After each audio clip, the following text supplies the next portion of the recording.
Aming Ama na nasa langit, kami po ay patuloy na nagpapakumbaba. Ina-acknowledge namin, Panginoon, ang kataasan po ninyo, ang inyo pong kabutihan at gaya ng amin pong kinanta. Sobra-sobra po ang pag-ibig nyo sa amin. Ito po ay binubuhos ninyo sa mga katulad namin, hindi naman karapat-dapat.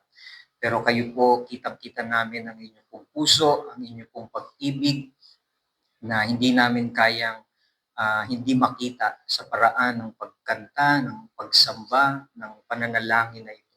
Kaya po, Panginoon, aming Ama na nasa langit, kami po ay lumalapit, sumasamo kami na alam niyo po ang amin pong buhay, ang amin pong nasa puso, nasa isipan. Kami po ay dumating dito na may mga daladalahin, mga bagay na hindi po nararapat.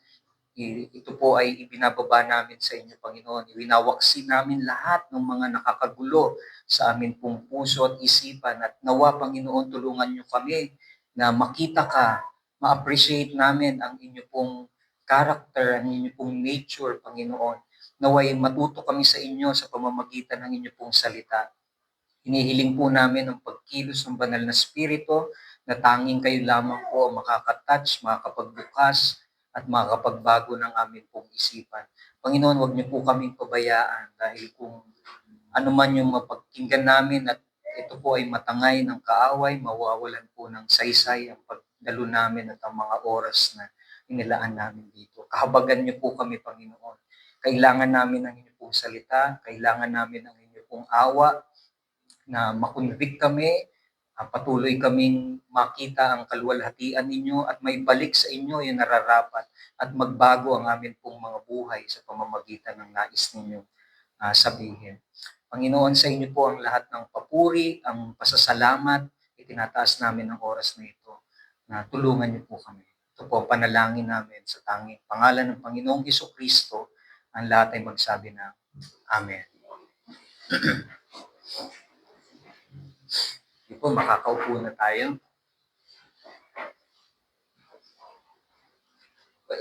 The Pursuit of Prayer ang atin pong title. Pero bago yan, gusto kong ipaalala sa atin na noong 2006, naglabas ng movie na tinatawag na The Pursuit of Happiness na pinagbidahan ni Will Smith at ni Jaden Smith. Ito yung mag-ama na pumalo sa takilya yung kanilang mala Oscar Award-winning drama dahil ang tema ng movie na ito ay very agaw pansin.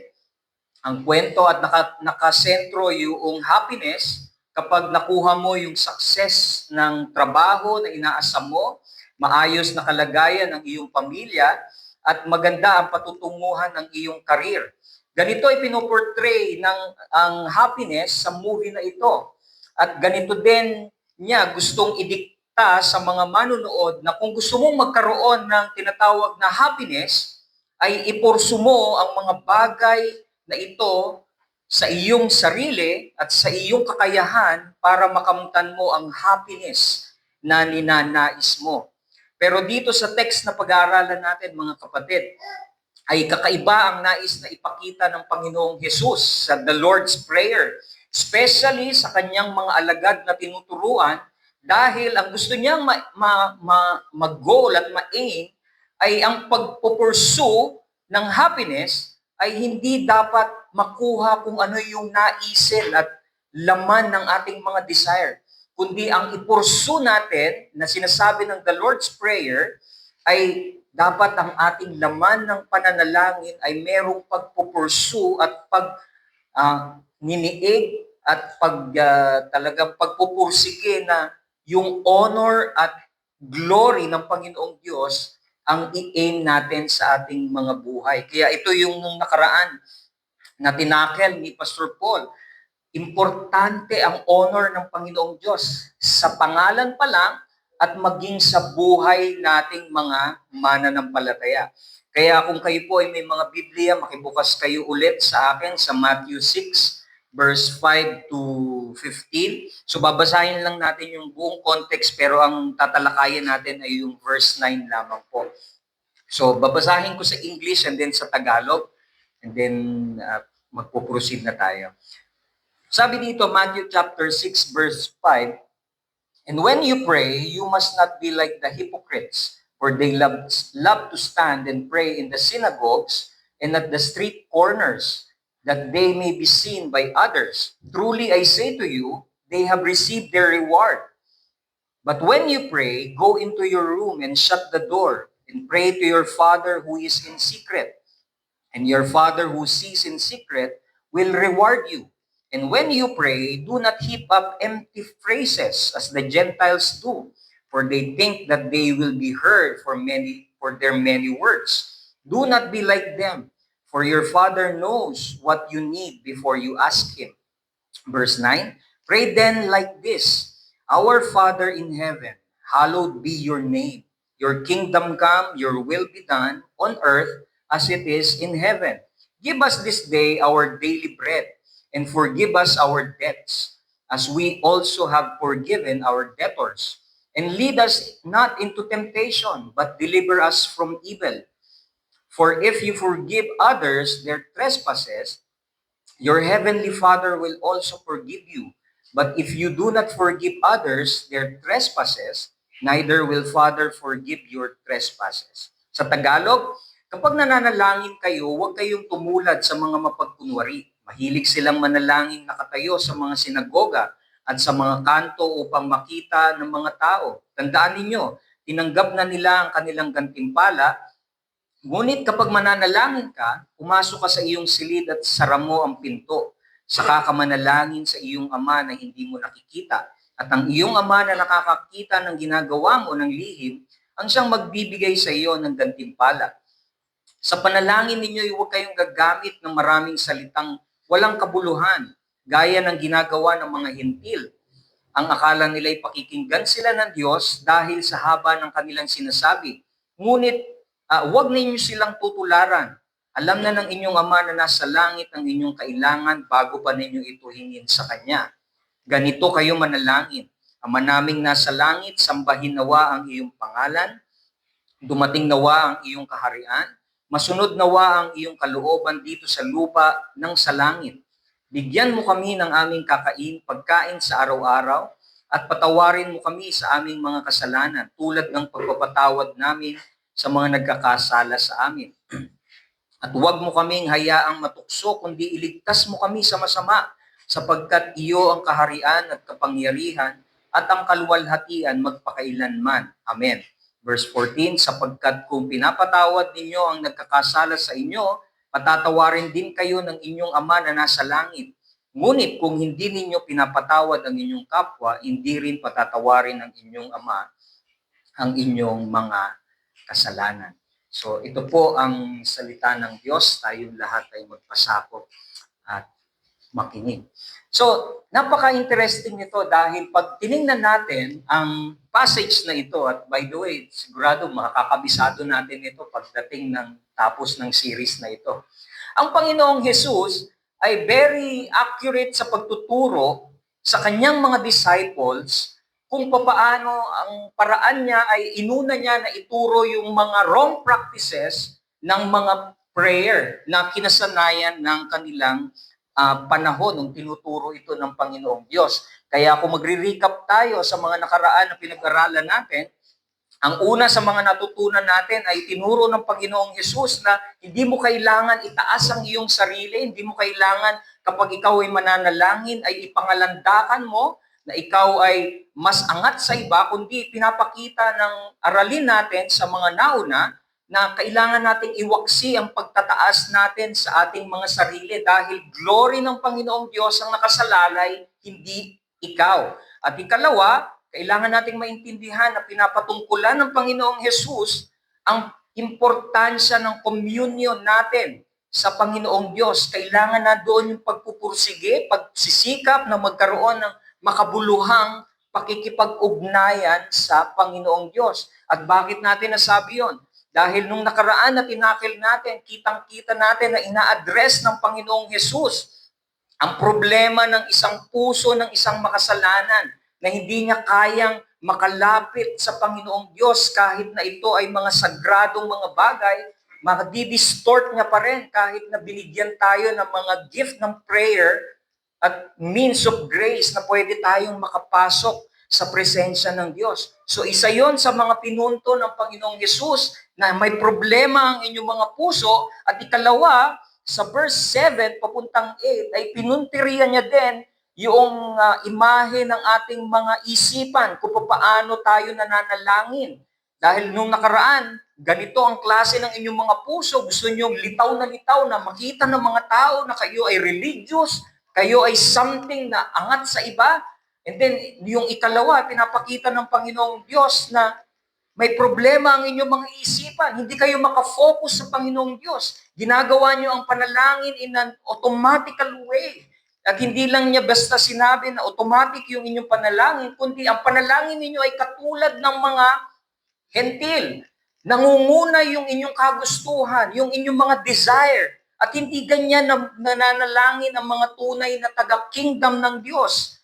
Ang nais ng Panginoong Diyos ay kung ano yung kingdom niya at kalooban niya, yun ang masusunod sa iyong buhay.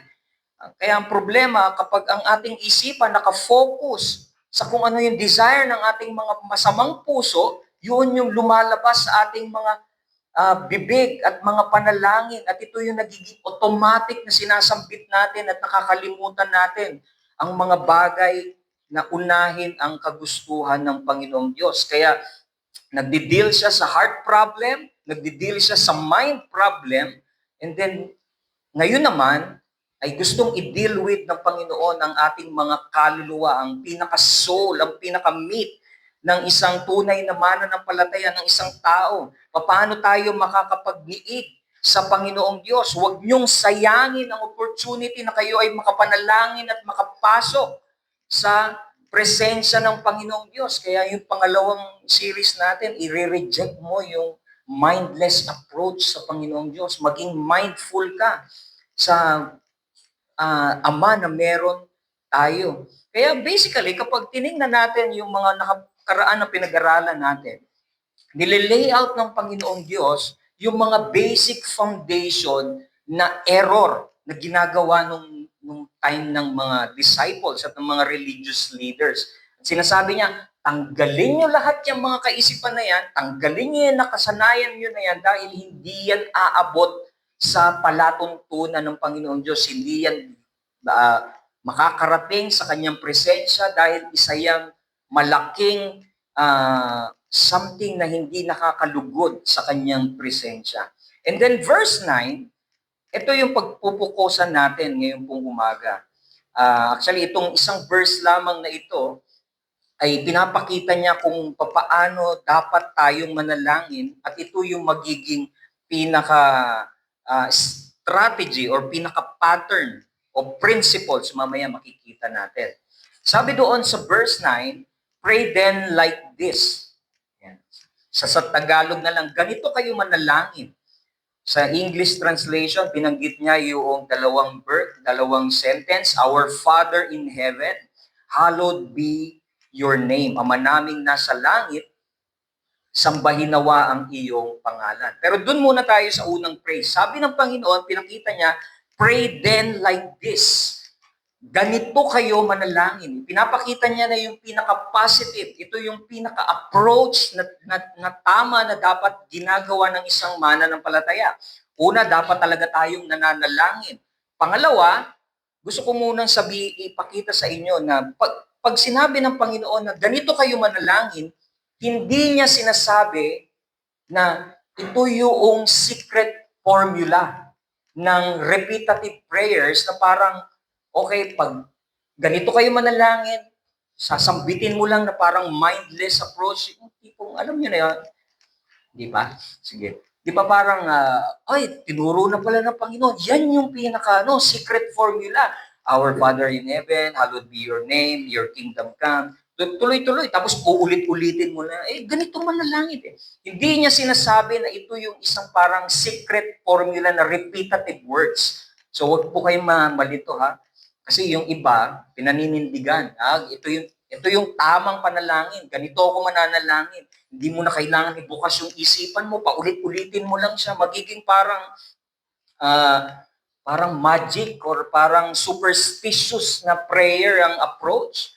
Hindi niya sinasabi ng Panginoong Diyos ito, na hindi niya sinasabi na wag niyong gawin na parang, ano ba Tagalog ng superstitious? Yung parang pamahiin, na parang magical prayer yung mangyayari na pag dinasal mo ito, alam niyo yung minsan may ganong kaisipan na pag dinasal ko ito, magtataboy ito ng mga aswang, magtataboy ito ng mga demonyo, magtataboy ito ng mga malas sa aking mga buhay, magdadagdag ito ng swerte.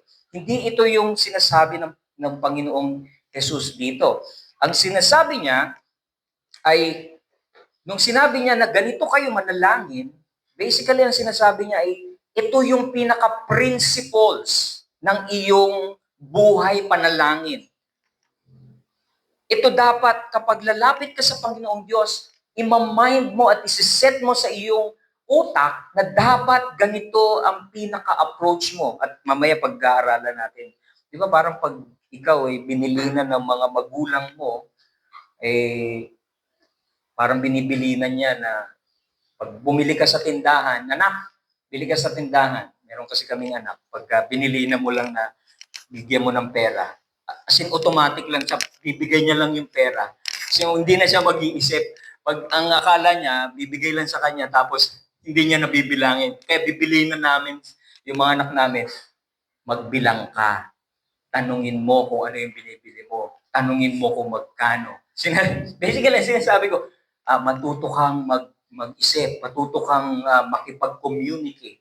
So, ganun yung parang approach. Ganito din yung sinasabi. Hinahayaan tayo ng Panginoon na itong ituturo ko sa inyo, ito yung pinaka-principle. Matuto kayong mag-isip, matuto kayong palawakin ang inyong prinsipyo pagdating sa prayer na ito. And then, the next, sinasabi ng Panginoong Yesus dito na ito yung magiging pattern ng ating mga buhay pananalangin. Magsiserve ito as guardrails ng ating pananalangin sa ating buhay.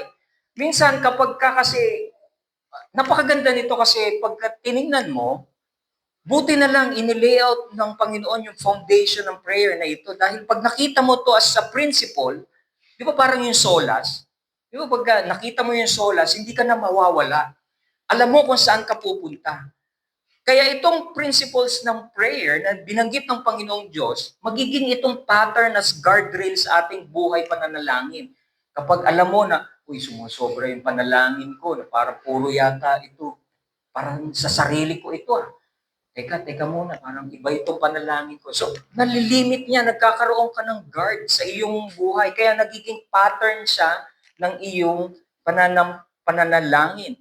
Kasi minsan madalas na tayo ay nakakalimot at pwede nating gawin yung mga gusto natin. Without pattern, mabilis tayong madidisalign sa Panginoong Diyos at gagawin natin yung mga bagay na gusto nating gawin. Diba, naalala nyo yung isa sa mga benefits ng RPW. Tama? Yung RPW. Kaya tayo ganito na kumanta ngayon, alam natin na ito yung nais ng Panginoong Diyos doon sa kanyang salita. Kasi pagka ginusto natin kung ano yung nais lang natin at wala tayong susundan na guide, baka lahat tayo may kanya-kanyang opinion. At baka yung iba, ako sasabihin ko sa inyo, Zumba tayo, nagpe-praise and worship, nagsusumba, tumatalon ng kanya-kanya. So hindi yun makakatulong. Kaya pansinin niyo po ng mabuti, ito ang ganda nito kasi yung 10 commandments, pinapakita niya din yung isa sa mga pattern at principles kung paano ang Panginoong Diyos, pinapakita niya ang kanyang character, ang kanyang sarili sa kanyang binibigyan ng commands na ito. Ano yung napansin niyo doon sa tinuro ni Pastor Paul nung last time? Yung first 3. Wala. Pansinin niyo, yung unang 3 commandments, tumutukoy yon sa kung sino ang Diyos. It's all about God. Kung paano nyo siya sasambahin, kung paano nyo siya i-worship, kung paano nyo siya titingnan, He is holy. He is separate. Tapos yung pang-apat na parts ay kung ano yung gusto ng Diyos na i-observe ninyo para sa Kanya. Kaya yun yung Sabat eh. Okay? Yung the rest na 6, lahat yun kung ano yung gusto niyang gawin mo sa iyong mga kapwa. Huwag mong papatayin. Huwag mong nanakawan. Huwag mong i-covet yung kanyang Huwag kang magko-commit ng adultery. Di ba? Nakuha niyo yun? Gagalangin mo ang iyong mga magulang. So lahat ng yon, makikita mo na doon yung pattern. Pagpapakita yon ng isang sinful nature ng isang tao, makikita mo, pag lumagpas ka doon, alam mo, yung maliwanag mo makikita that you are a sinful na being dahil hindi mo kailanman maa-attain ang 10 Commandments. Kaya nandoon ang pattern. Kaya dito din, makikita natin na yung priority ng ating pananalangin, kailangan mo din makita dito. Sa verse 9 at hanggang verse 13, ipapakita din ng Panginoon dito yung pinaka-pattern. Una, makikita nyo sa verse 9 at verse 10, importante at prioridad ng Panginoong Jesus yung honor ng Diyos at kung paano siya i-worship na nararapat sa Kanya. Bakit? Tingnan nyo, pakinggan ninyo. Our Father in heaven, hallowed be your name. Your kingdom come, your will be done on earth as it is in heaven. So lahat yan, pagpapakita na ang prioridad ng panalangin ay sambahin mo muna siya, bigyan mo muna siya ng honor at makita mo siya bilang isang Diyos na hindi kaparehas natin. Amen? Imagine niyo pagbalik ta rin ninyo. Tingnan nyo yung verse 9 at verse 10, pagbalik ta rin natin, ibaba nyo. Tapos ang unang papanalangin natin, Lord, bigyan mo ko agad ng aming pang-dinner, pang-lunch, at pang-breakfast. Okay, parang ibaliktad mo lang. Ang uunahin mo yung mga pangangailangan mo muna. Hindi. Pinapakita dito ng Panginoong Diyos sa the Lord's Prayer yung pinaka-pattern. Kailangan mong unawain kung sino ang Diyos. Kung ano ang Diyos. Siya ay isang ama na nasa langit. Maluwalhati yung kanyang pangalan. Ganda nung last Sunday dito. Yung kanyang pangalan ay something na hindi mo pwedeng paglaruan. Yung kanyang pangalan ay something na makapangyarihan. Yung kanyang pangalan, yung kanyang nature, yung kanyang character bilang Diyos, hindi mo pwedeng paglaruan. Amen? Kaya ito yung pinaka-priority ng pananalangin, itong verse 9 at verse 10, at makikita natin ito sa prayer, sa pattern na ito. And then, ikalawa, makikita natin yung pagpupursige o pagpupursu ng ating mga buhay panalangin, iwawaksin ito yung mga desire natin. Tingnan nyo mabuti. Kung ano yung dinidesire ng Diyos sa ating mga buhay, hindi yung ating mga nais na mga desire. Pakinggan nyo yung verse 11. Give us this day our daily bread. Parang pag tinignan mo, Lord, bitin to. Di ba? Parang, Lord, gusto ko ng lechon. Gusto kare-kare, dinuguan. Lord, gabi na, wala pa kaming bigyan mo kami. Pero ang sinasabi dito, give us this day our daily bread. Aasa ka sa Panginoong Diyos. Nandoon ang desire mo sa Panginoong Diyos. And then verse 12, and forgive us our debts. And we also have forgiven our debtors. Pagpapakita ito na ang iyong makasalanang puso, magkakasala ka every day. Kailangan mo ng kapatawaran. Nandoon ang dependence mo sa Panginoong Diyos dahil walang kaligtasan sa iyong kabutihan. And verse 13, and lead us not into temptation, but deliver us from evil. Panalangin ba natin to lagi? Paggising sa mga Lord, ilayo mo po ako sa temptation. Pero hindi. Ang laging mata natin papunta sa temptasyon. Ang ating paa papunta sa kasalanan. Ang ating mga buhay, gustong-gusto pa tayong mag-item ng ating puso na ito. Kaya ito yung desire at prayer na tinuturo sa atin dito mga kapatid. Kaya makita niyo yung pattern na nililikha at pinapakita ng Panginoong Yesus. Amen po? Kaya ito yung magiging mensahe po natin ngayon pong umaga. Ang tunay na panalangin at tunay na pagsamba ay mas mabisang na ipapahayag sa paraan ng tamang paglapit at tamang pagkilala bilang ating mapagmahal na Ama, habang buong paggalang at pagpipitagan natin kinikilala siya bilang ating banal at marangal na hari. So gusto kong i-highlight dito yung tamang paraan ng paglapit na nakikilala natin ang ating Ama bilang isang mapagmahal na Diyos at Ama. At then, another side ng contrast na ito ay nandoon pa rin yung ating paggalang at pagkilala sa natin bilang Ama natin na siya ay dapat nating igalang. At ito yung makikita natin dito sa verse 9 na pag-uusapan natin dito. Kaya dalawang contrasting na principle ang makikita natin dito. We need, number one, yung dalawang contrast ng verse 9 na ito ay ito. Una, we must approach God in an intimately way. And number two, approach God in a reverently way, or parang intimately and reverently. So sa Tagalog, paglapit sa Diyos na merong malapit at malalim na pakikipag-ugnayan. Okay, yun yung una. Pangalawa, paglapit sa Diyos ng merong malaking paggalang. So, itong dalawa na ito, magpapartihin ko po ito. Magiging 2 series. Ayoko pong maubos yung mahaba tayo ngayon. So, yung una, number 1 lang yung tatalakayin natin kasi ang dami pong tumatakbo dito eh. We need to approach God intimately, yung reverently, the next time ng series na ito. Para at least hindi natin masyadong magkaroon ng overload na information. Unahin natin yung sinasabi dito that we need and we must approach God in an intimately way. Kailangan nating lumapit sa Diyos ng merong malapit at malalim na pakikipag-ugnayan. Bakit ko nasabi ito? Yung word na intimate, pagpapakita sa atin na yung intimacy, yung affection, yung love, at yung union natin sa Panginoong Diyos na naiintindihan natin.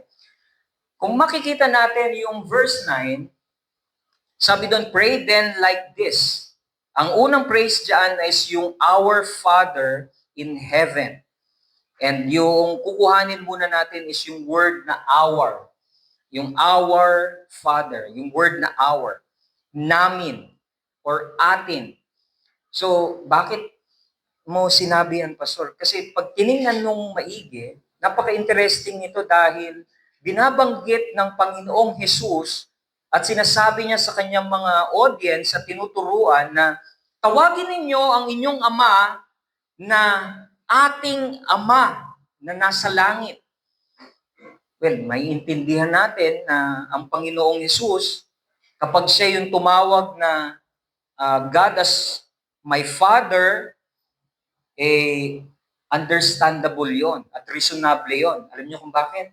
Dahil rightful son siya at ang Diyos niya ay totoong yung Father. Pero pag sinabi ng Panginoong Hesus, nang sinabi niya na okay, sabihin ninyo at tatawagin nyo na ang Ama ko na ating Ama na nasa langit. Well, medyo ibang usapan na ito. Parang ang lumalabas, anong kung ikaw ay nandoon sa panahon na yon, siguro isa sa mga nasa isipan mo, anong karapatan ko? Anong karapatan mo na tumawag sa isang Diyos, isang banal, isang makapangyarihan, isang separate na Diyos, at tatawagin mo siya bilang Ama ko. Very personal, very possessive. At siyempre, ang kausap ng Panginoong Hesus dito, ang mga disciples, ang mga tao, ang mga people na nasa loob ng kingdom. At hulaan ninyo kung ano yung isa sa pinaka-common denominator ng mga people in the kingdom at mga disciples na pinapatungkulan ng Panginoong Hesus dito. Kanya niya pinapatawag ang Diyos na ating Ama. Ang pinaka-common denominating factor ng mga disciples at ng mga people in the kingdom at maging mga tayo ay walang iba kundi ang Panginoong Jesus. Amen? Tama ba? Ang sinasabi ng Panginoong Jesus dito ay pwede nyo nang tawagin ang Diyos bilang inyong Ama dahil meron na kayong isang common factor na nagbubuklod sa atin. At walang iba kundi ako yun, ang Panginoong Jesus. Dahil from this moment, ng time na ito, nung sinasabi niya at ini-invite niya, sinasabi niya, tawagin niyo ang Diyos bilang ating Ama na nasa langit. Ang simple na sinasabi niya dito ay dahil sa gagawin ko at dahil sa natapos ko, sa tatapusin ko, makakapasok na kayo sa presensya ng Diyos at pwede na kayong makatawag bilang mga anak at tatawagin niyo ang inyong Ama na nasa langit na Our Father. Dahil sa atoning work ng Panginoong Jesus at kanyang sacrifice sa krus, pwede nyo nang matawag ang ating Ama na nasa langit na ating Ama. Very possessive. Sinasabi ng Panginoong Jesus dito na dahil sa kanyang mediatorial work, yung pagiging tagapamagitan niya, ako yung mamamagitan sa mga katulad ninyo na makasalanan. At ang banal na Diyos na hindi nyo malapit-lapitan, nandito na ako. Mamamatay ako sa krus. Sinasabi niya, kaya dahil sa akin, makakatawag kayo na Father. At dahil sa Panginoong Hesus, yung perfect works ay ipufulfill ng Panginoong Hesus yung law at i-justify niya at marireceive natin yung tinatawag na katuwiran na hindi natin deserve. Pero ito yung dinidemand ng Diyos para sa kasalanan ng sangkatauhan. At dahil yun sa Panginoong Hesukristo, kaya pwede nyo nang tawagin ang inyong Diyos na bilang inyong Ama, ating Ama. Dahil yung perfect sacrifice ay nandito na. At napaka-interesting nito, no? Makikita ninyo yung ginawa ng Panginoong Hesukristo. Alam niyo po ba na tumutukoy ito sa pagiging isang elder brother natin bilang si Jesus. Kahit pwede nating tawagin ang Diyos bilang ating Ama dahil siya yung magiging panganay, naggagawa ng sakripisyo. Pakinggan niyo yung Hebrews chapter 2 verse 11 to 13. Sabi dito, si Jesus ang nagpapabanal sa mga tao. Ang kanyang Ama at ang Ama ng mga taong ito ay isa. Kaya't hindi niya ikinahihiyang tawagin silang mga kapatid. Verse 12, sinabi niya sa Diyos, ipapahayag ko sa aking mga kapatid ang inyong pangalan. Imagine niyo, nung time na tinuturo ng Diyos, tawagin ninyo ang Diyos bilang our Father, ito yung pinakagagawin niya na sinasabi ng Hebrews, ipapahayag ko sa aking mga kapatid. At sino yung mga kapatid? Tayo yun. Yung mga disciples, yung mga nasa loob ng kingdom. Ipapahayag ko sa aking mga kapatid ang iyong pangalan sa gitna ng kapulungan, ikay papupurihan. And verse 13, sinabi rin niya, ako'y mananalig sa Diyos at dugtong pa niya, narito ako at ang mga anak na kaloob sa akin ng Diyos. So technically, sinasabi niya, andito na ako yung elder brother niyo, ako yung magiging sakripisyo at ipinapahayag ko sa Ama for the sake ng aking mga brothers. And then verse 8, Romans 8, chapter 8, verse 29, sabi ni Paul, sapagkat sa mulat mula pa ay alam na ng Diyos kung sino ang magiging kanya at ang mga ito'y pinili niya upang maging katulad ng kanyang anak. Sa gayon, siya ang naging panganay sa lahat ng maraming magkakapatid. So nandun yung idea ng pagiging eldest son, o yung tinatawag na firstborn. Dahil kung titingnan natin sa Old Testament, ang firstborn ay si Adam, si Adan. At alam niyo po ba kung ano ang ginawa ni Adan? Nag-fail ang firstborn because of disobedience, because of sin. At dahil doon pumasok ang kasalanan. And then, andito ang Panginoong Jesus, alam niyo, ang tawag sa kanya ng mga theologian, He is the second Adam.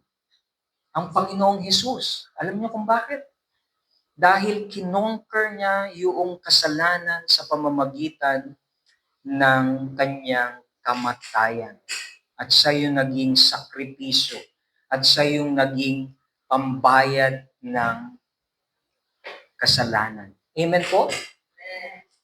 At dahil dito sa principles na ito, makikita natin dito yung, actually tatlo pero yung pangatlo sa next part na lang.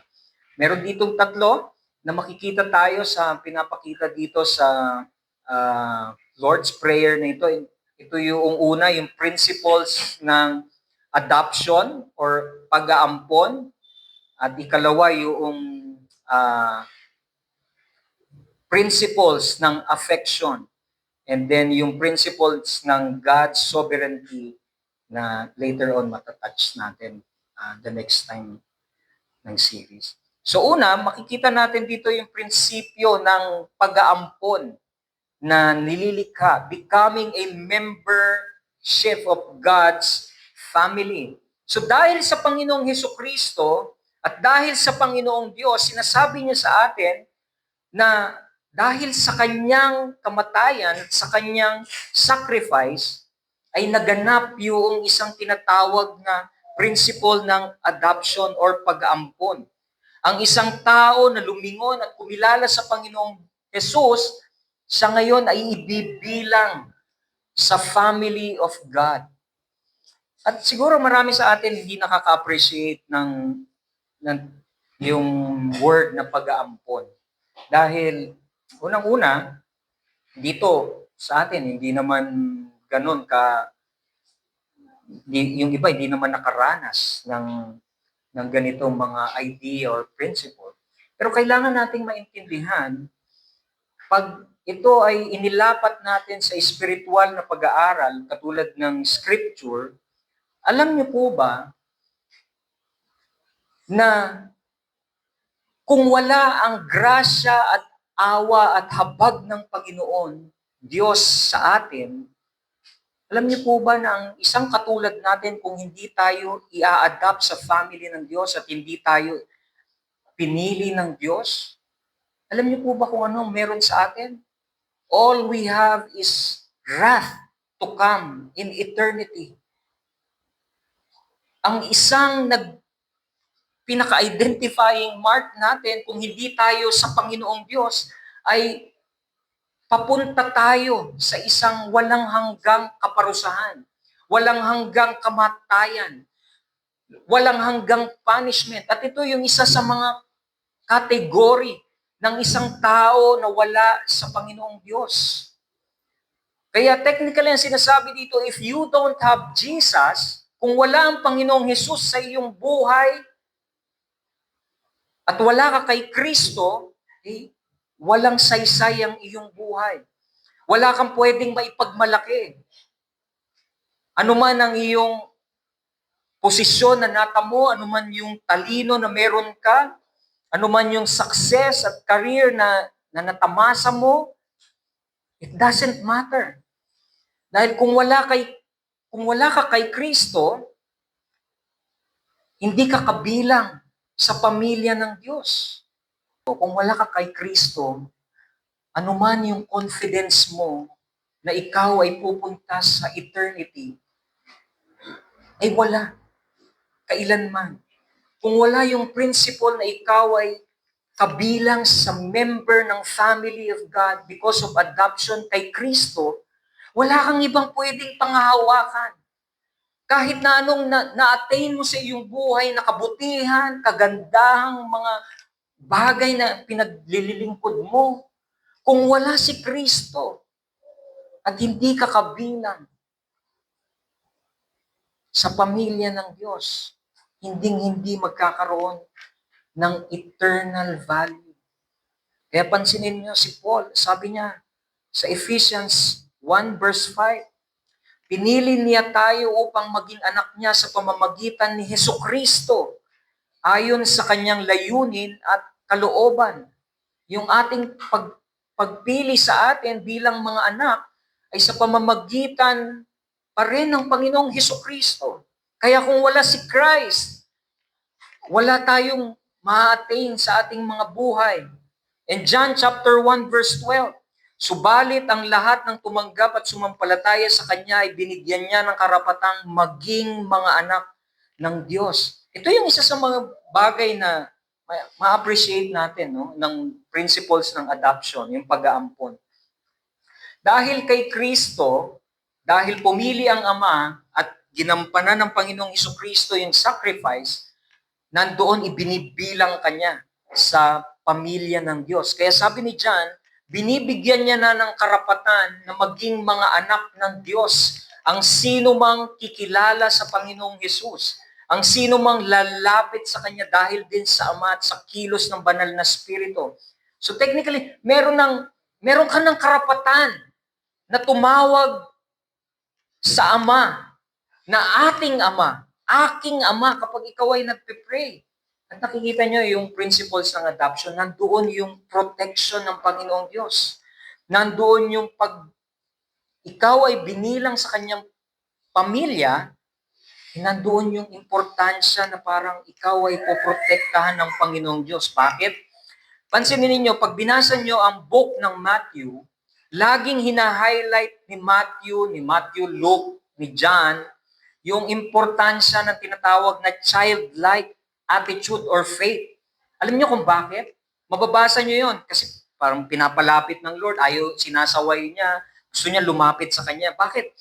Kasi pinapakita ng principles ng adoption sa paraan ng Panginoong Hesus na ang Father na itatrato niya bilang pamilya at aapunin niya ay magsiserve ang isang ama na nag-ampon sa kanya bilang protector ng kanyang mga pipiliin na mga children at lahat ng mga magdidepend sa kanya.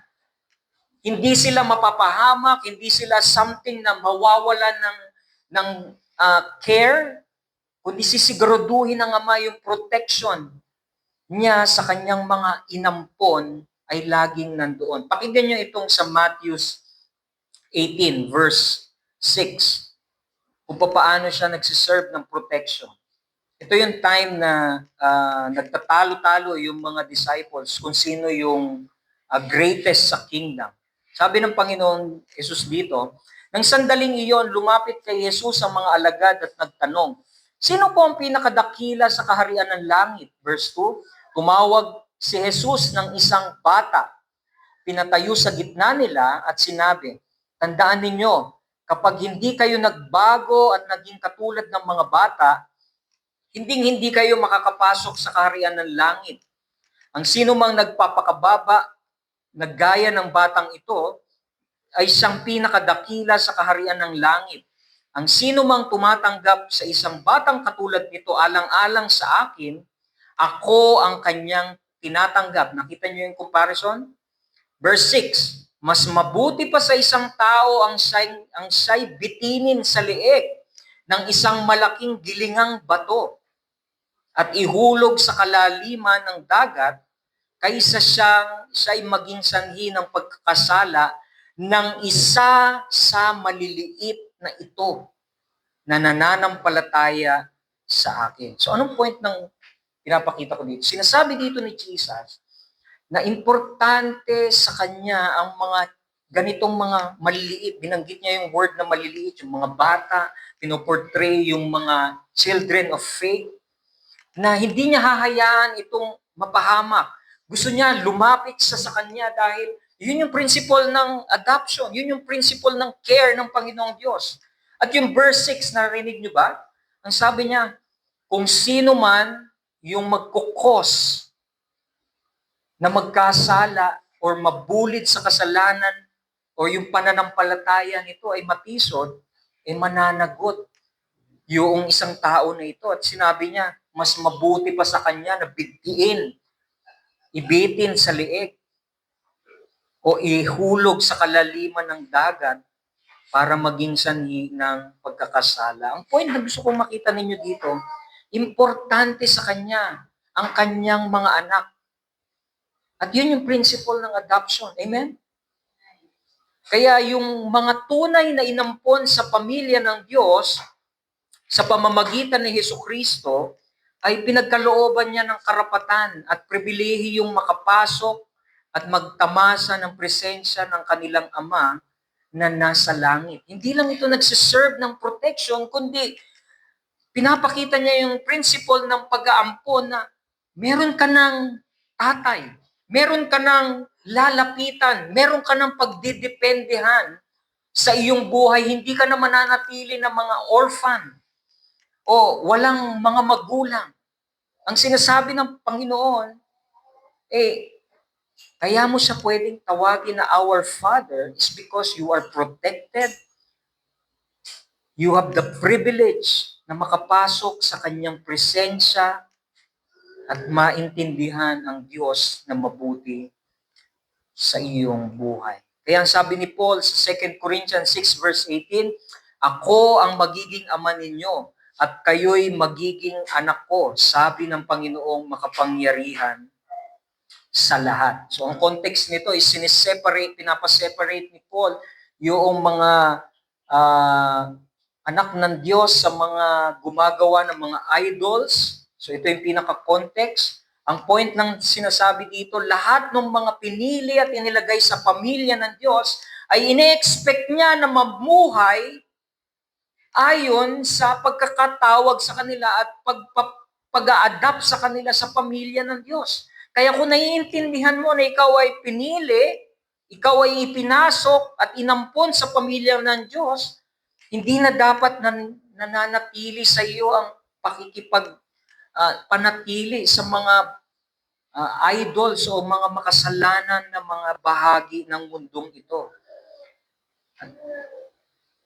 Isa sa meron dalawang benefits ng makikita tayo dito ng kung paano yung adoption sa pamilya ng Diyos ay makikita natin sa pinahayag ni Apostle Paul. At ang isa sa mga benefits ng pag-aampon ng Diyos sa pamilya niya, katulad natin, ay una, makikita natin na binibigyan tayo ng spirit ng Diyos at tinutulungan tayo na umiyak, tumawag sa ating Ama mismo. At siya yung mismong tumutulong sa atin na pagtawag na Ama ko. Sabi sa Romans 8 verse 15, sapagkat hindi espiritu ng pagkaalipin ang inyong tinanggap upang kayo'y mamuhay sa takot. Sa halip, ang inyong tinanggap ay espiritu ng pagkupkup, spirit of adoption, upang kayo'y gawing mga anak ng Diyos. Kaya tayo'y tumatawag sa Kanya ng Ama, Ama ko. Ang ganda, no? Diyan ba kayo? Di ba sinasabi ni Jesus kanina, nung pinag-uusapan natin, tawagin ninyo ang Diyos, our Father in heaven. And then later on, itong si Paul, ang sinasabi niya ngayon, because of the Spirit, ito na ngayon. Kiniklaim nyo na, tinutulungan na kayo ng banal na Spirito, it is because of the works of Christ. Kaya yung spirito na tumutulong sa atin at principle ng adoption ay isa ito sa pinaka literal na manifestation ng isang tunay na mananampalataya. Literal na tumatawag na siya sa kanyang Diyos bilang Ama. Yung word na we cry, Abba, Father. And yung Galatians 4 verse 6, sabi dito, at dahil kayo, inulit niya lang, dahil kayo yung mga anak ng Diyos, isinugo niya ang spirito ng kanyang anak sa ating mga puso na tumatawag sa Diyos ng Ama, Ama ko.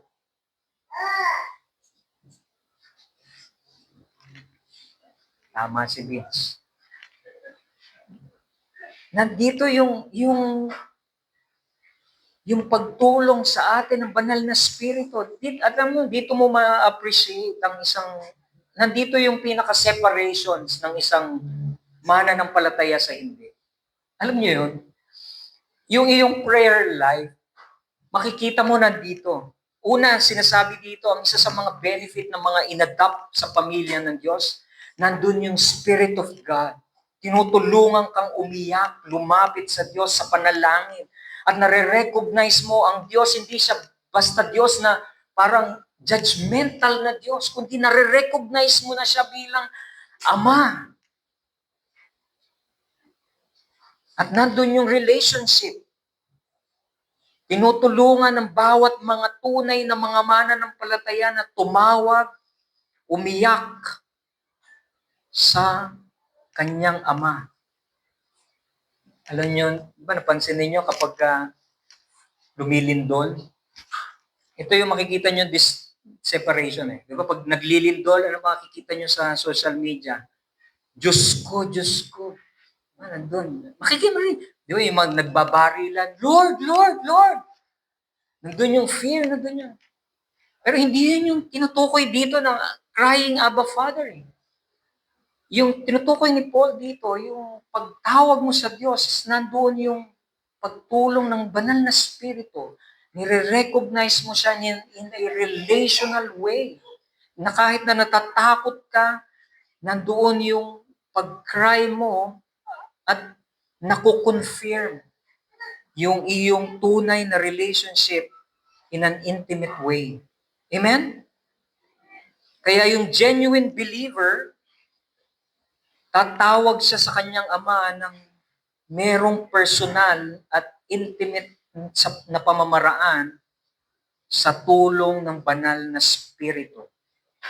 At yun yung isa sa mga benefit. Nandun yung pagtulong ng banal na spirito. At ikalawa na benefit ng principle ng adoption ay yung isa sa mga assurance ng mga tunay na mananampalataya na meron tayong totoong tatay sa langit, Ama, na hindi imbento ng ating kaisipan. Hindi something na naintindihan lang natin on our own. Dahil yung binabanggit na tunay na Ama na lalapitan natin, it is because of the assurance of Jesus Christ sa kanyang ginawa.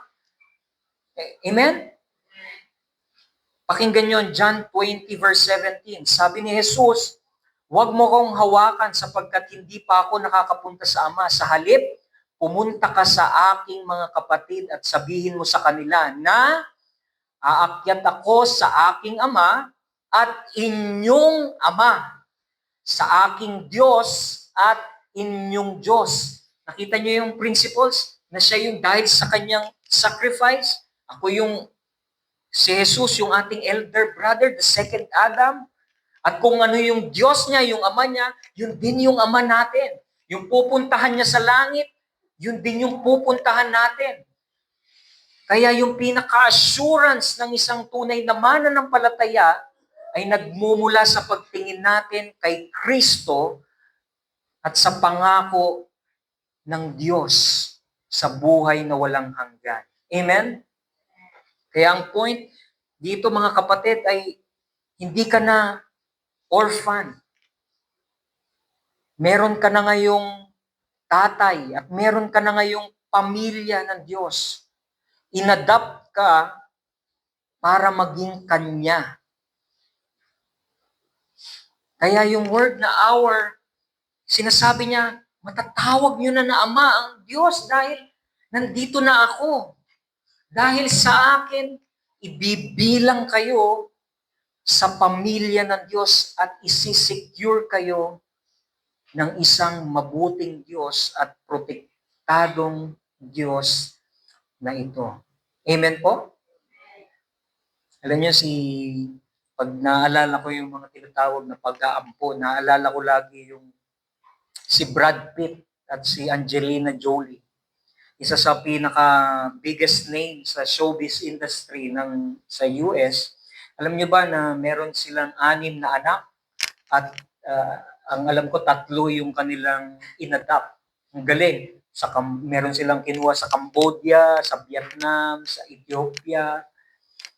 Kaya namin nakuha yung pangalan na Shiloh eh.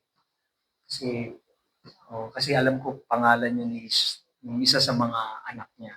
Pero hindi ko kamukha si Brad Pitt. So, yun ang point doon.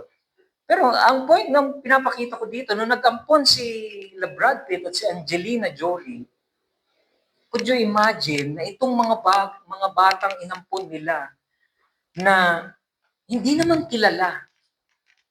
Kasi hindi mo sila ma-recognize kung saan sila nanggaling. Pero dahil sa pangalan nila Brad Pitt at Angelina Jolie, itong mga batang ito na wala namang pangalan, ay dadalhin nila yung pangalan ng isang napaka-famous name sa buong mundo. At ganun din nag-ooperate yung principle ng adoption sa ating mga buhay. Tayo na wala namang deserve ng kahit na ano, pwede tayong mamatay nang hindi tayo nakikilala. At papunta tayo sa walang hanggang kaparusahan. Pero ang Diyos, inadapt tayo, binilang niya tayo sa pamilya ng Diyos, nandoon ang protection niya, nandoon ang pagbibigay ng kanyang pangalan sa atin, at tatawagin tayong child of God. Kaya ang ganda ng point ni Pastor Paul nung last time. Bearers tayo ng pangalan ng Diyos. Yung makapangyarihan at banal na Diyos na hindi mo pwedeng pahiyain, idala-dala natin yun sa ating buhay. Sa ating mga buhay na nagre-reflect ng ating mga kababayan, ng ating komunidad. Kaya ang tawag sa atin ay child of God. Kaya yung principle ng adoption, binibear mo yung name ng Diyos sa iyong kaloob-looban.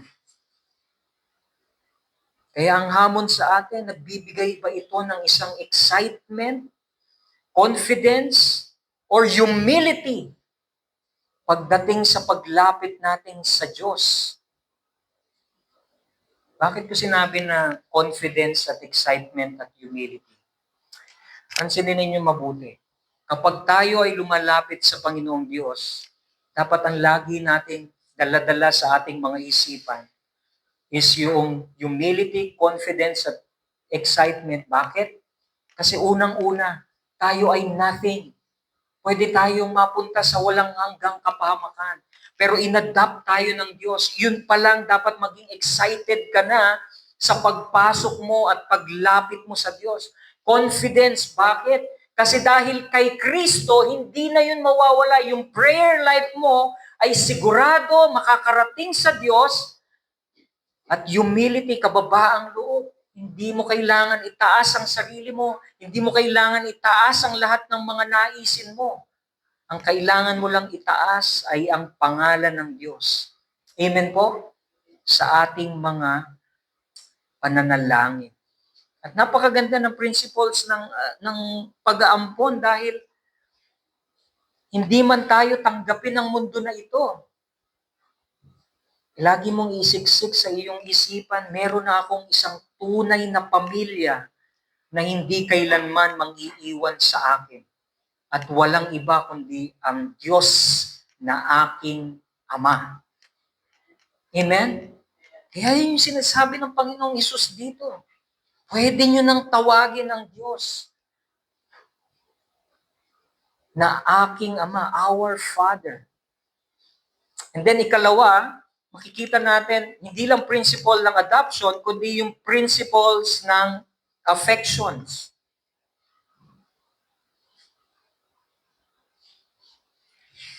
Ano yung affections?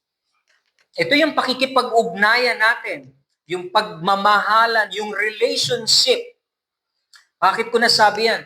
Yung susunod na word is, yung una, yung tinalakay natin, yung our. Ngayon naman, binring up niya yung Father. Kaya sabi ko sa inyo, daming tumatakbo dito, hindi ako maubusan.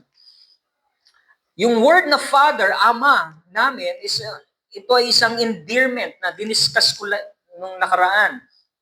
Yung Abba Father na sinasabi ni Paul, it means Daddy, Papa, lahat ng endearment na pag naintindihan mo sa iyong earthly father, o paano ka tumatawag. Isa itong word na relationship in an intimate way, na kilala nyo ang isa't isa. At makikita natin dito, ang Panginoong Yesus, finocus niya ang Diyos Ama at naka-highlight yung tayo bilang mga children na nagre-relate sa isang affectionate na Father, isang mapagmahal, gustong makipag-ugnayan. At basically, ang sinasabi dito, mga kapatid, si Jesus, ang sinasabi niya sa kanyang mga audience at sa mga disciples, pag kayo nag-pray, kailangan nyo maintindihan na yung relationship ninyo at yung pakikirelate ninyo sa Diyos ay yung katulad ng earthly father. Yung nandito, kung paano ninyo nakita ang inyong mga tatay. Pero siyempre, di ba? Nung time na kinakausap ito, merong problema. Dahil ito yung isa sa mga problema na nakikita ko dito. Dahil sa kasalanan, because of sin, yung human father na ini-express dito is corrupted. Amen?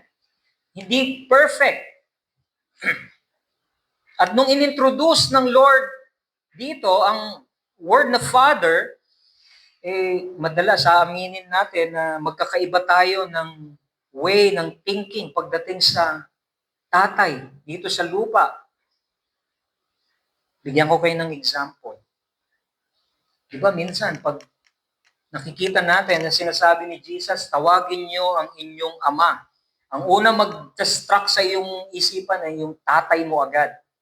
Okay? Ang problema, paano ka lalapit sa Diyos at gusto mong i-connect ito eh. I-connect mo yung pag-ugnayan mo sa Diyos bilang ama, pero ang nai-imagine mo ay yung iyong earthly father. Nakakasunod pa po kaya? Okay? Ang problema, aminin man natin no hindi, meron tayong mga kinagisnang mga tatay, pag naisip natin na father, ang umaalingaw-ngaw sa atin ay takot, galit.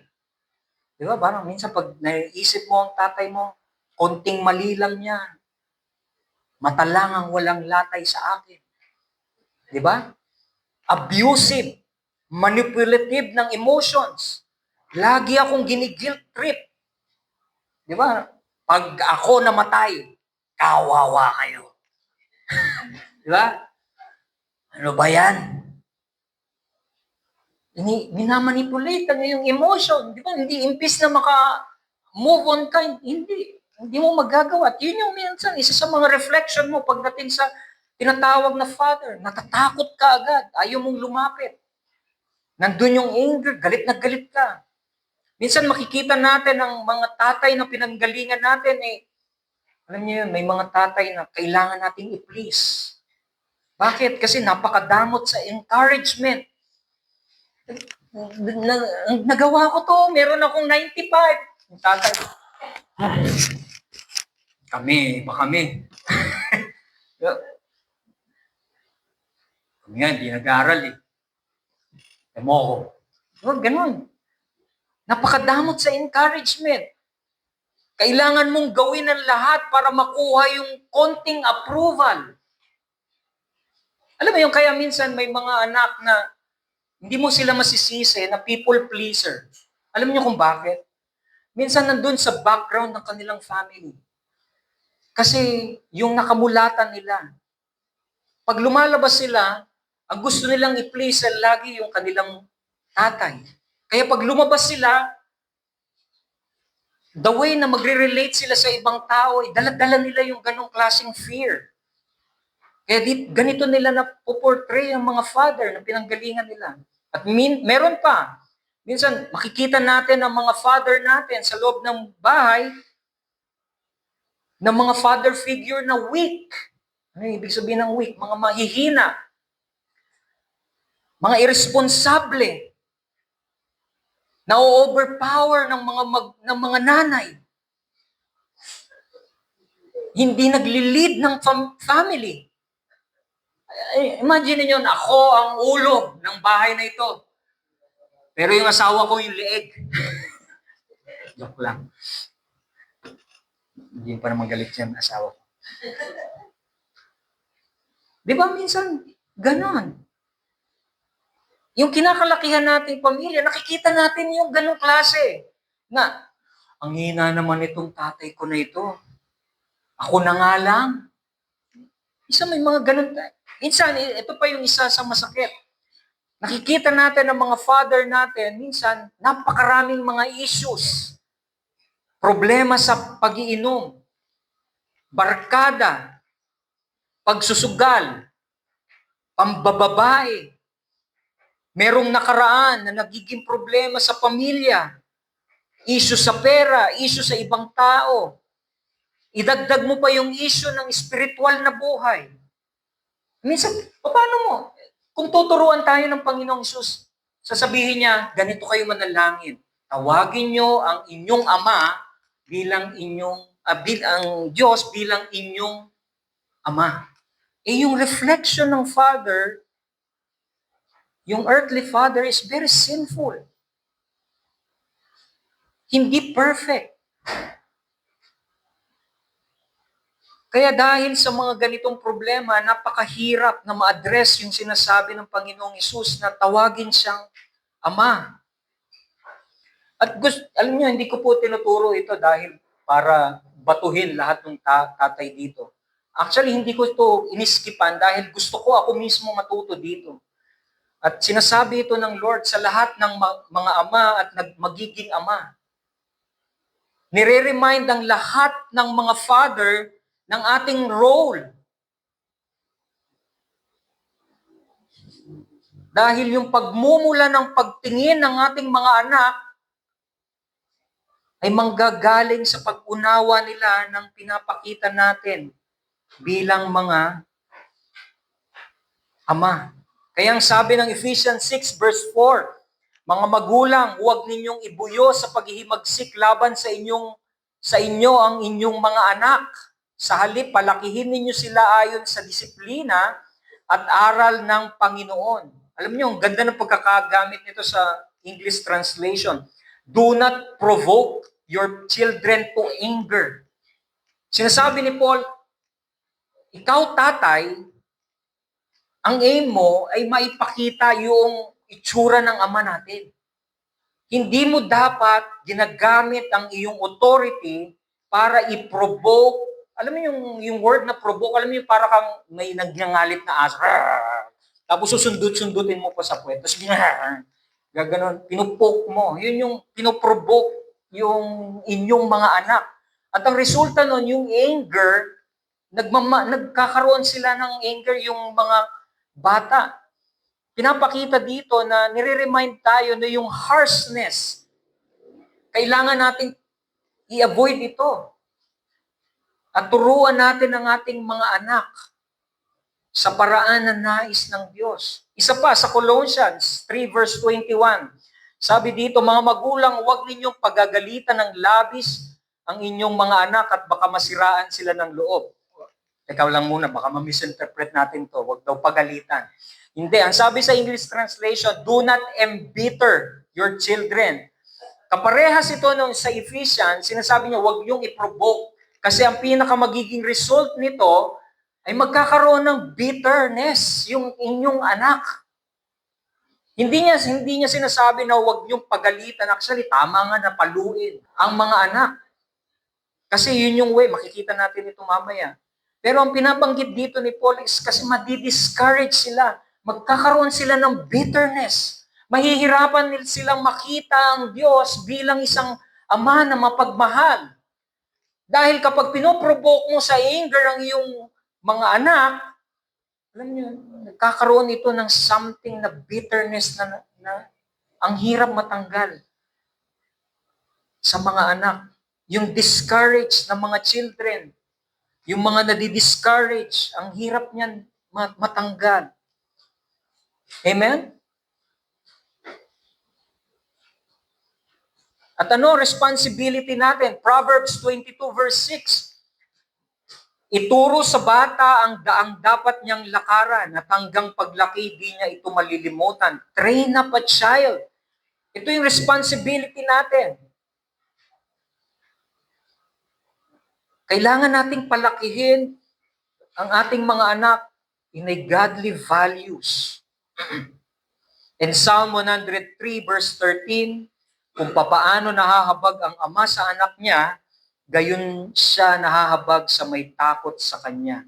So, pinapakita ng Psalm, paano mo siya tuturuan sa paraan ng compassion.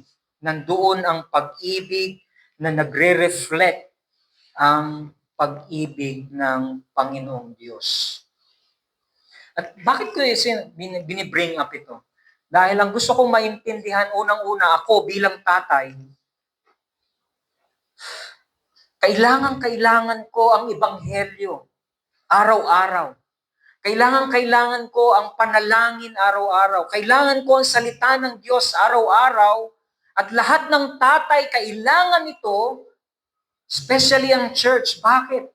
Dahil yung responsibility ng pagiging ama ay isang refleksyon ng isang Diyos kung paano siya nais makapag-affection sa kanyang mga anak.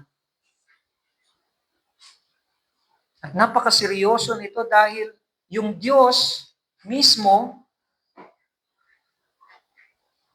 paano natin maire-relate na mabuti, mabait ang Diyos kung sa ating mga buhay ay hindi natin ito na i-reflect sa kanila. Kaya mahihirapan tayong magturo na tawagin ang Diyos bilang ating Ama. Ang point lang na makikita natin dito ay ang Panginoong Hesus, ini-invite niya tayo na lumapit sa Diyos ng walang takot, kundi kasiyahan sa ating mga puso. Gusto ng Panginoong Hesus na ma-enjoy natin ang presensya ng Diyos at lumapit tayo na tanggalin natin yung idea ng mga earthly fathers na very corrupt, very sinful. Sinasabi ng Panginoon Diyos, lumapit kayo sa Ama at kung nakikita ninyo na merong mga sabit ang inyong mga tatay na nandito sa lupa at may ginawa sa inyong mga something na hindi maganda, tanggalin niyo yan. Lumapit kayo sa Diyos dahil iba yung Diyos natin. Ang Diyos natin ay isang perfect. Di ba kanina, hinighlight ko, hindi imperfect ang mga tatay na nandito sa lupa, including ako. Pero ang pinoportray dito sa scripture, our Heavenly Father is perfect.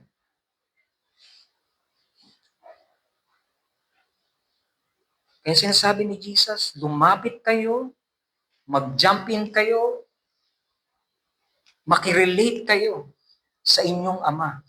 Alam niyo, yung isa sa mga makikita niyo dito, yung word kasi na parang yung bilang children, tayo paglalapit sa ating Ama, sa Diyos, na sinasabi dito, yung parang itatapon mo daw yung sarili sa presensya ng Diyos, na parang wala na yung takot, nandoon yung joy. Bigyan ko kayo ng example. Alam niyo sa amin, sa bahay, si Lilo lang ang bukod tanging walang galang sa akin. Sa lahat, dalawang anak ko kasi na lalaki. Noon, medyo nung una kasi nagkakaanak ako na nandun yung mga, parang theological na approach na hindi ko ma-relate agad na nagiging Pharisee ako . Huwag kang lalami, maging stricto ka.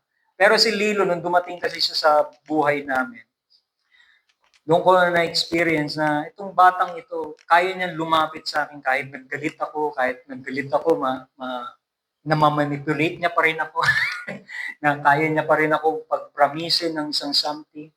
Ganon ang isang children, na kasi kilalang kilala niya ako na hindi naman ganon ang pagtingin natin sa Diyos na mabibilog natin ang Diyos.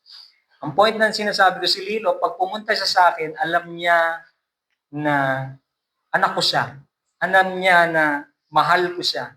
Kaya lalapit siya sa akin kahit na kailan niya gustuhin. At ganun ang children, ine-expect sa atin, tayo bilang mga mananampalataya. Pag lumalapit tayo sa Diyos, walang hiya-hiya, walang something na parang takot na, pwede kang lumapit, pwede mong i-embrace. Tapos ang isa sa mga gustong-gusto ko, pag si Lilo yumayakap sa akin, siya lang ang gumagawa nun kasi babae. Yung mga anak ko, suntukan. Yung talagang yayakapin niya, Daddy! Kahit lumabas lang ako sa gate, pagbalik ko, Daddy! Ang OA, di ba? Pero gano'n yung ini-express niya, Daddy! Nakahiga ako, dadagan siya, kikis niya ako. At ang saya sa pakiramdam bilang tatay. Ganun ba kayo, tatay? Ganun ba? Hindi. Pero ito yung pinapakita. Ganito yung pinapakita dito sa atin. Kailangan tanggalin mo yung fear, yung something na naiisip mo sa iyong earthly father at mag-jump in ka dahil ang sinasabi ng scripture, ang ating ama na sinasabi ni Jesus is perfect. Hindi lang siya basta perfect, He is loving. At napakaraming scripture dito, Matthew 5 verse 48, be perfect as your heavenly Father is perfect. Ibig sabihin, wala siyang pagkakasala, wala siyang pagkakamali, hindi niya kailanman gagawa ng kaimperpektuhan ng ama natin. He is loving. Naalala niyo yung prodigal son?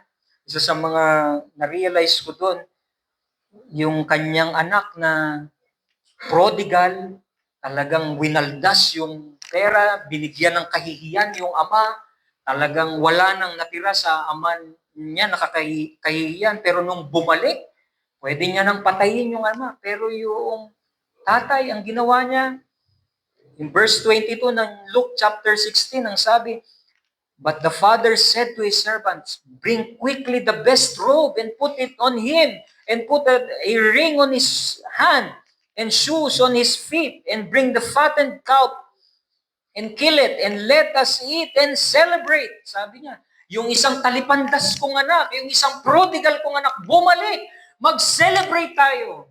Pagpapakita yun ng isang puso ng isang perpektong ama. Ano man yung pagkakamali mo, ano man yung pagkukulang mo, nandun sa i-embrace ka niya, bibigyan ka niya ng pagkakataon uli, bibigyan ka niya ng pagmamahal. Ganito ka loving yung Father na pinoportray ni Jesus. Hindi tayo mauubusan pagdating sa pagiging mapagmahal ng Ama, kundi siya ay isang very kind and merciful. Sabi ng Luke 6 verse 36, be merciful even your Father is merciful. Matthew 7 verse 11, kung kayo'y masasama ay marunong magbigay ng mabubuting bagay sa inyong mga anak, gaano pa kaya ang inyong Ama na nasa langit? Bibigyan niya ng mabubuting bagay ang sino mang humihingi sa Kanya. Napaka-kind nito, napaka-bait, napaka-merciful. Pansinin ninyo, ilang beses kayong humihingi sa Panginoong Diyos ng mga bagay, ng mga wrong prayers. Pero hindi niyo ba napansin, kahit na mga wrong prayers yun, binibigay pa rin sa inyo at minsan nagkakasala kayo, nare-reap niyo yung consequences. Pagpapakita yun na dinidinig niya yung inyong mga prayers dahil mabuti ang Diyos. Napaka-merciful niya. Hindi niya tayo pinababayaan. At higit sa lahat, napaka-gracious ng ating Father na ito. Pag sinabi natin gracious, punong-puno ng grasya. Ang sabi ng Psalm 145 verse 8 to 9, the Lord is gracious and merciful, slow to anger and abounding in steadfast love. The Lord is good to all and His mercy is over all that He has made. Napaka-gracious niya. Punong-puno ng grasya. Pag sinabi natin grasya, ang susunod nun ay mahaba yung kanyang pasensya. Napaka-long suffering niya. Yung kanyang pagpapasensya sa atin nandoon. Sabi ni Peter, 2 Peter 3 verse 9, ang Panginoon ay hindi nagpapabaya sa kanyang pangako gaya ng inaakala ng ilan.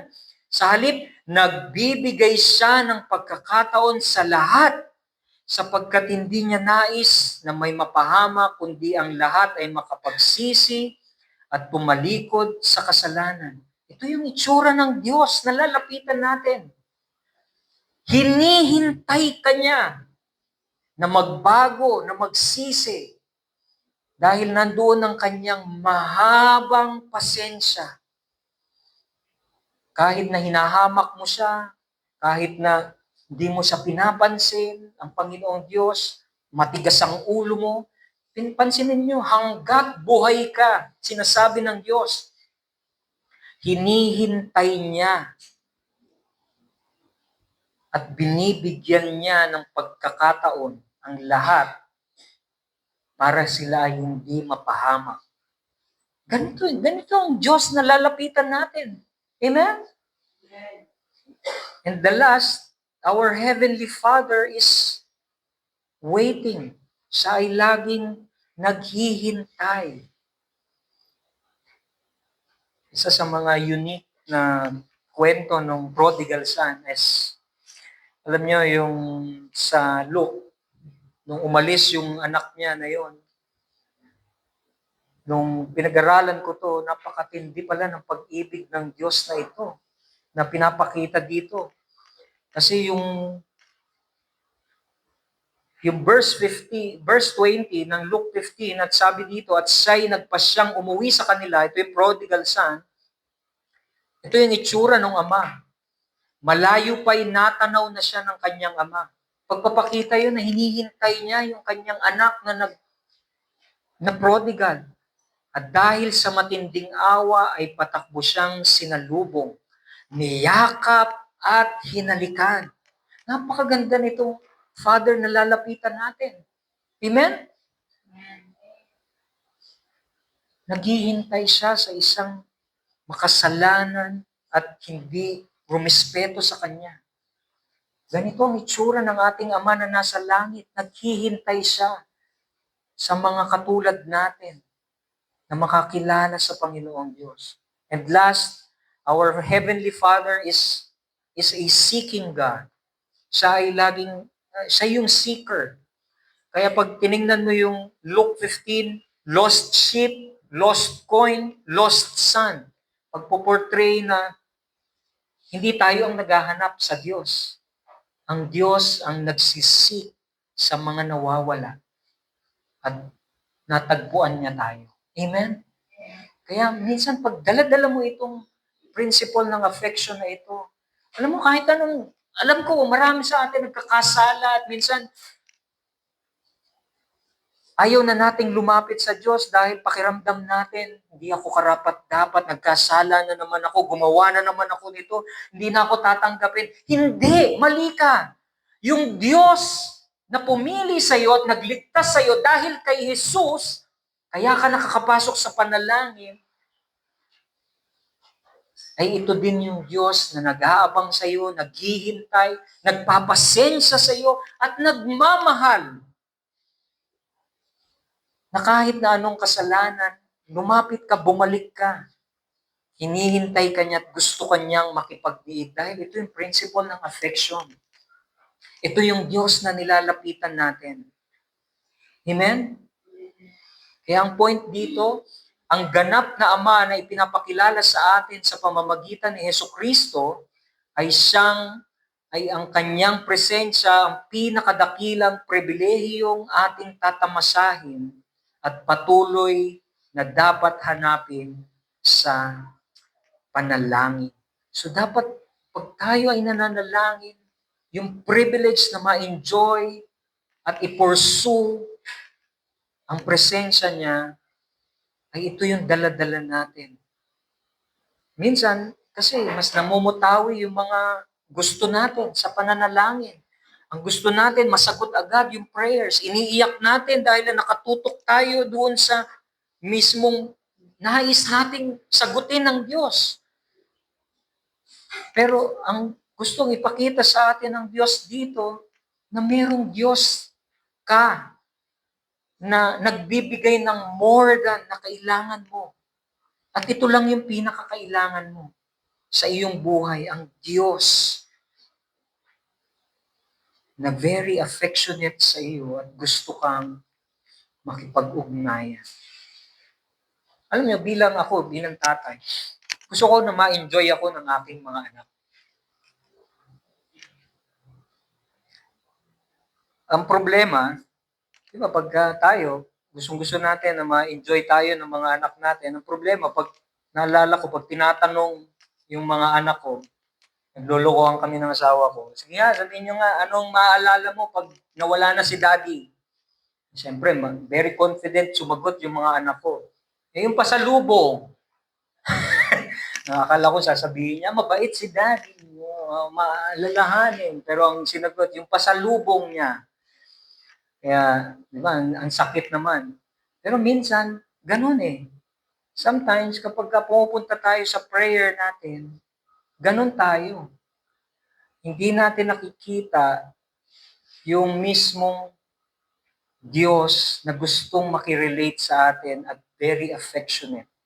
Na nandun yung puso niya, na marinig ka niya, maintindihan ka niya ang laging gusto natin kung ano lang yung ibibigay niya sa atin. At ito yung sinasabi ng Panginoong Hesus dito. Yung greatest gift na meron ka ay yung isang ama na tunay na nagmamahal sa iyo. At ang pinakapasalubong na meron ka ngayon ay yung iyong ama. Dahil kay Kristo, dahil sa banal na Espiritu, at ang Diyos ang nag-elect sa iyo simula pa ng foundation ng mundo ito. Amen? Kaya pag dadako tayo sa prayer, okay lang na ma-receive natin ang answered prayer. Pero ang pinakabagay na pinapakita dito is, ma-answer man yung prayer mo o hindi, meron kang isang mabuti, mapagmahal ng Diyos. Inadapt ka at very affectionate siya sa iyong buhay dahil pinili ka. Amen po? Then the next is yung siguro dito na natin puputulin. Tayong lahat ay manalangin. Panginoon, aming Ama na nasa langit, salamat po sa reminder ng inyo pong salita. How gracious, how loving you are to us. Kayo po ang naunang nagbigay ng pag-ibig sa amin. Kayo po ang naunang nagpakita ng kabutihan sa amin. Tanging ang meron lang kami ay kapahamakan. Pero nung kayo po ang nagpasya na pumili sa amin, binigay nyo ang inyo pong anak, si Kristo Jesus, bilang kapalit sa kasalanan na meron kami. At binuhay niyo po kami sa pamamagitan ng banal na Spirit. Ito po ay enough na sana po ma-appreciate namin ito sa amin pong buhay dito sa mundong ibabaw. Na kami po ay hindi na mga nag-iisa, kundi kayo po ang kasama namin. Kami po ay kabilang sa inyo pong pamilya. Hindi niyo po kami iiwan. Hindi niyo po kami pababayaan. Inampun niyo po kami. Kami po ay protected ninyo. Lahat ng pangangailangan namin ay nasa inyo. Hindi na kami magwo-worry, Panginoon. Dahil ipinagkatiwala namin ang aming pong buhay sa inyo. Kayo po ang nagpe-preserve sa amin. Salamat, Panginoon, dahil tinuturuan niyo pa rin kami, Panginoon, na napakabuti niyo sa amin pong buhay. Yung pag-iisip namin na mga sinful fathers na na-inject sa amin, kaya nahihinder kaming paglapit sa inyo. Salamat dahil ni-remind nyo kami, perfect pala kayo, Panginoon. Kayo ay laging nagpapatawad. Kayo ay laging mabuti. Lagi kayong nag-aabang at minamahal nyo kami. Every day, ang inyo pong mercy ay laging bago araw-araw. Grabe, punong-puno po kami, aming Ama. Sa umaga pong ito, Panginoon, tulungan niyo po kaming makapag-start ng aming pong prayer na ma-enjoy namin kayo, Panginoon. Ang aming daily walk sa inyo. Tulungan niyo po ang bawat isa sa amin na nag-i-struggle, Lord. Lord, sa inyo po ang lahat ng kapurihan, ang kapasalamatan sa tanging pangalan ng Panginoong Yesus. Natin magsabi na, Amen.